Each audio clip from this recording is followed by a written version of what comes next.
Alam niyo, tanggalin dapat yan sa 4-piece na listahan itong mga nagsusugal, nagdodroga. Ang liit-liit na nga na natatanggap ninyo sa 4-piece, ibibili nyo pa ng droga, isusugal nyo pa. Dapat tanggalin yan, i-rehab yan.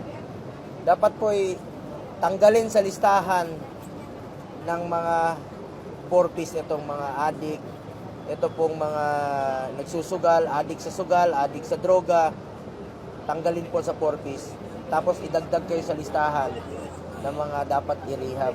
May problema talaga itong mga to. Isipin nyo magkano lang yung matanggap ninyo sa 4-piece, tapos ibibili nyo pa ng droga. Bilhin nyo ng pagkain sa mga anak nyo, baon. Ang dami pong naghihirap na Pilipino. Huwag nyo pong aksayahin yung pera nyo dyan sa droga. Alam nyo, pag pumasok kayo sa droga, pag meron pong drogista sa pamilya, masisira yung pamilya eh. Madadamay po ang lahat. Talagang pilay na po ang pamilya pag meron pong pumasok na drogista sa pamilya. Iwan nyo yung pitakan nyo bukas na nakawin na yan. Wala na, sira na po yung pamilya. Kaya talagang salot po itong droga sa buhay natin lahat.